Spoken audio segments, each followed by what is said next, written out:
Hello, this is HG. Wow, those torches are loud. Bailey, and welcome back to Let's Play Golden Sun, Dark Dawn. Since last time, I've made my way back to Crossbone Isle for the ultimate super boss in the game. So, let's take a look at our setup here. With Himi, I've got the Jeweled Crown to boost her luck, in addition to the Iris Robe, so that will help with her status resistances during the fight, which is going to be absolutely imperative. For Matthew, I gave him the Silver Greaves to help out with that, but more importantly, we've got the Air Bangle to boost our Jupiter elemental damage, to which the super boss is weak against. And for Tyrell, we've got the Cleric's Ring to negate the effects of cursed equipment, so now I can freely use the Thunder Crown and the Demon Mail for their physical defense, but more importantly, the Dark Sword, the most powerful weapon in the game, and I mastered it for him on the way back here from Champa there. I also got an Air Bangle to boost his Jupiter damage, and the Hover Greaves to help out with his agility a little bit there. And for Eoleo, we've got the Cosmos Shield to boost his elemental resistances to lessen the damage he takes, and more importantly, the Safety Boots to intentionally reduce his agility a bit there. And, well, you know what? Let's take a look at his stats there, what he's got. Let's see, for his agility, I want it to be somewhere between 99 and 198. The closer to the middle, the better, so that way I can guarantee that he will take his turn between the super boss's second and third action every round. And I also used all the Lucky Peppers I had on Eoleo there to boost his base luck stat, which in addition to the Djinn I have equipped on him and his job class modifiers, I want to get his luck stat up to at least 40 to guarantee his immunity to instant death. And he is the linchpin of the entire plan. And I will go over my Djinn setup as it becomes relevant throughout the fight. Hey, how's it going? Oh yeah, been there, done that. For Super Boss time against Dullahan. Okay, so the first thing I want to do is buff up Matthew there to boost his damage with Quick Strike. That's going to be our main source of damage throughout the entire fight there. And I'm going to have Eoleo unleash Chasm, which reduces all damage dealt to the party by 90%. And the reason why I want to start out with that is because Dullahan has a fixed AI script of 24 actions, but I'm not going to know where he's starting that at the beginning of the fight. So I use Chasm to mitigate that possibility. Ah, there we go. Okay.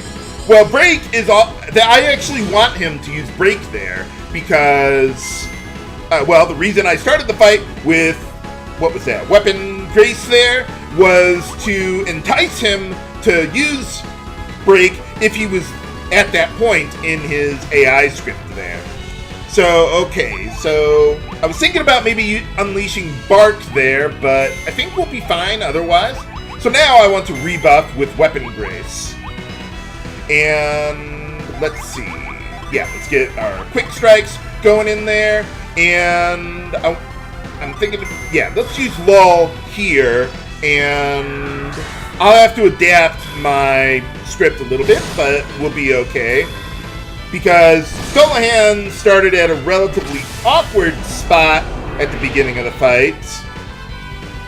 And, okay, so you see there with Dark Contact, that can potentially drain HP from the damage he deals to you. So usually what I would like to do is to use Chasm or Bark to reduce that damage, not so much for the damage itself, but to prevent Dullahan from regenerating or draining that HP into him. Okay, so yeah, let's get Weapon Grace going on Tyrell there, and get more Quick Strikes going here.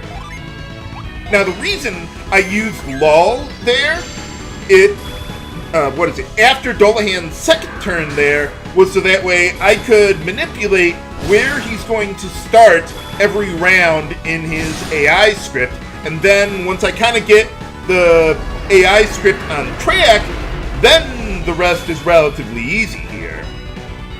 Okay, I'm not really worried about those status effects right now. Well, I might want to use Clover. Yeah, Fulminous Edge just deals a lot of damage. Keep everyone above 500 HP at all times for that. Okay, so let's see. Yeah, let's get a bit of healing there. You could certainly use the help there. Then keep going with Quick Strike for damage. And normally, yeah, let's... Wait a minute. No, actually... Yeah, let's use Clover to remove those status ailments. Normally, what I would want to do at this point is set all my Djinn so I don't have any of them on standby, because Dullahan will use an attack called Crucible that's new to his AI script from the Lost Age. And as you can see, it takes your Djinn and uses them against you. And normally I would want him to skip doing that to keep him at where I want him in the AI script.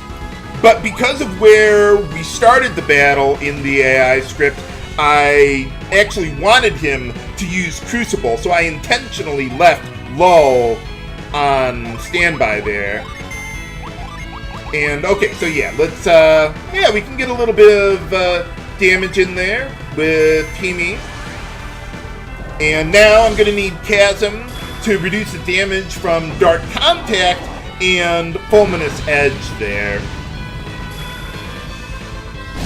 I would prefer to use Chasm for reducing Dark Contact damage, so that way he will, if he does drain HP, it will be mitigated as much as possible. Also, you might notice Dullahan regenerates 200 HP every round there. Okay, so let's see. We got Weapon Grace on everyone here. And let's see. I don't think I really need healing at this point. Eoleo's maybe a little low, but I think we'll be fine. So, yeah, with Himi, with the Slaying Dragon synergy there, you might think, well, that's barely 200 damage. If it, yeah, not even 200 damage. Why would you even bother wasting time with that? And, well, the reason is because 200 damage can be the difference between him... Well, he can regenerate like 200 HP every round. So anything I can do to chip into that, the better. So even just 200 damage can make a pretty big difference at certain points in the fight. Okay, so here I want to use Ivy to cause Dullahan to lose his first action in the round, which at this point in the AI script is for summoning Karen.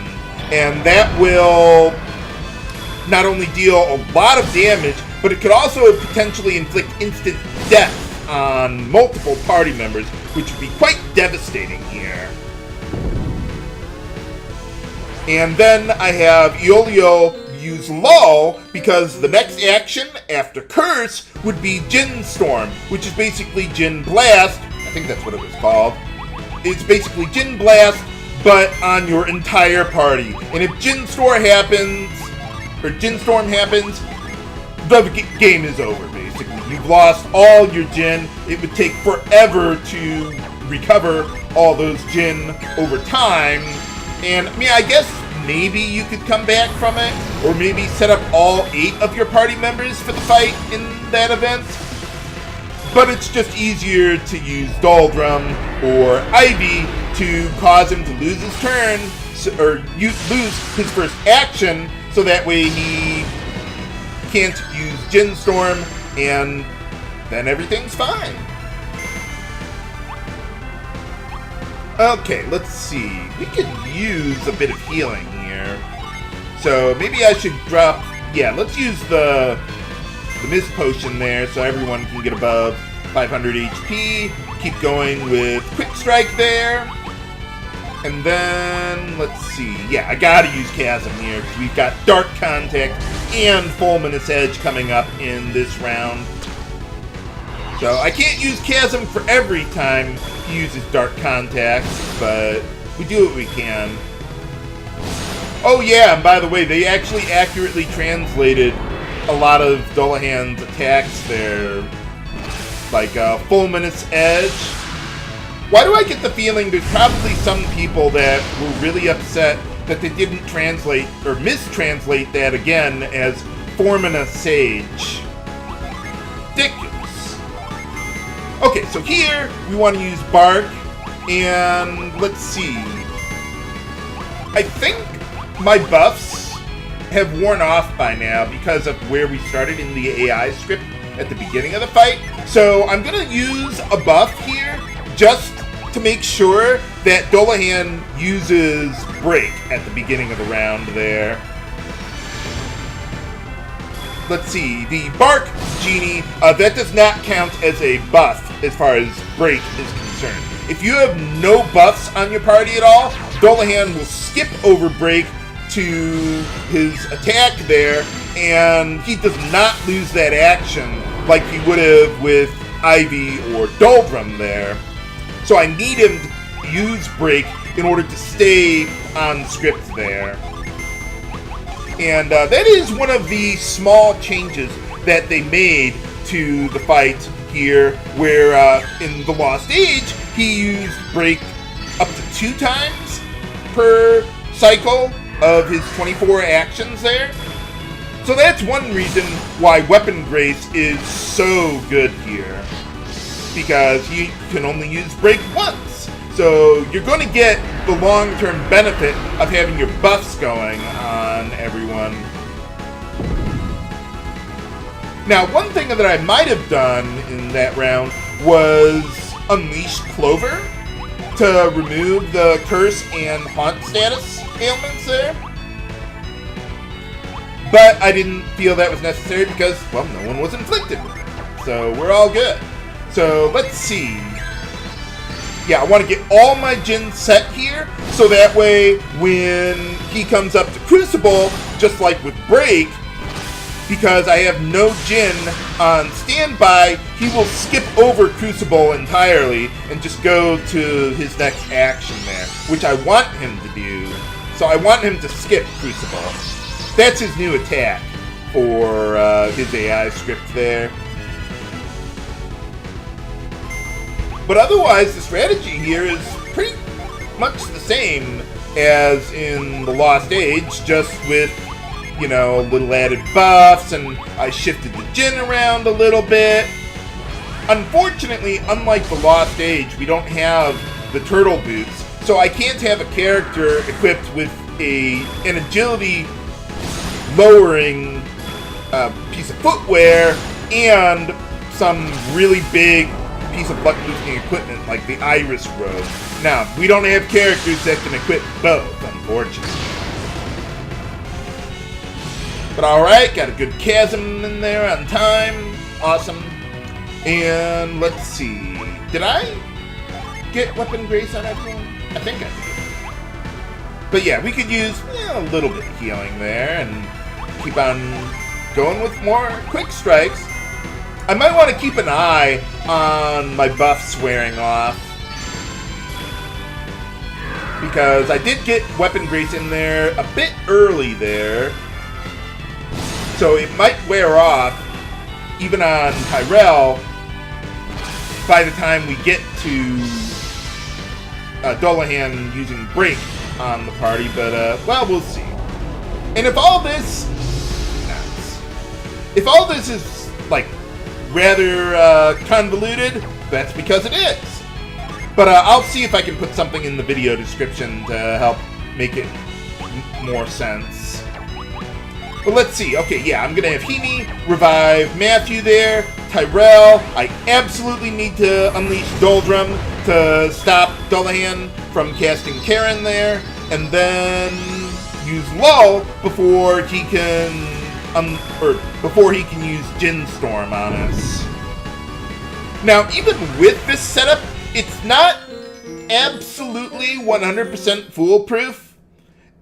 Sometimes, for whatever reason, Eoleo will act either a little too quickly or a little too late in the round that I have him use Lull, and that can really screw things up. But it's really, really rare. I mean, I've done so many fights against Dullahan, I've seen that happen like once or twice. But it can happen. At least, I think it can. Maybe I had more Djinn on standby than I thought I would at the time, and I just didn't notice his agility got a little too low or something, maybe, I don't know. Ow! Whew! Barely. Well, fortunately I have the spare time for Himi there. So yeah, there are a few turns in... Yeah, you know what? I think I might need a buff there. But yeah, there are a few turns in my approach to the battle where I have some amount of flexibility. So, like where Himi could heal, or if she doesn't have anything better to do, maybe have her, you know, use one of her dragon spells, or maybe have Eoleo unleash Clover to get rid of the curse or haunt status. Although we're doing pretty good with our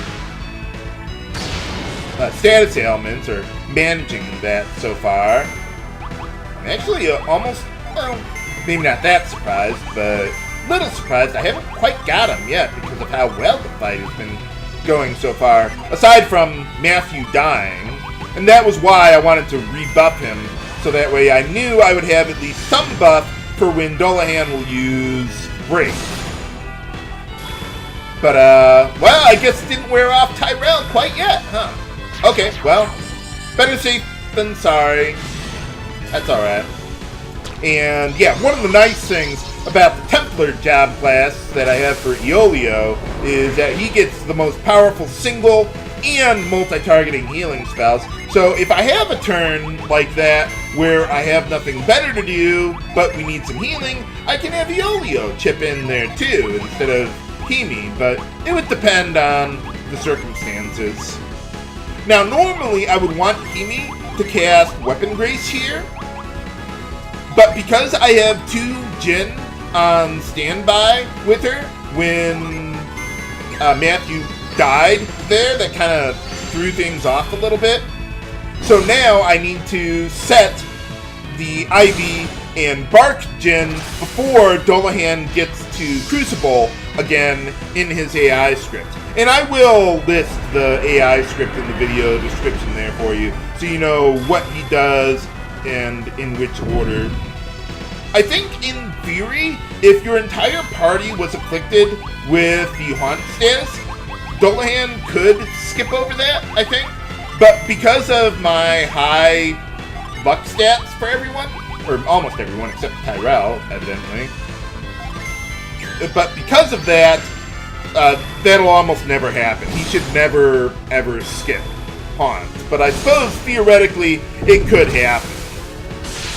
And let's see, yeah, we got all our Djinn set, so I don't have anything for Eoleo to do there, so, and no one needed healing at the time. So, yeah, have him chip in with a little extra damage.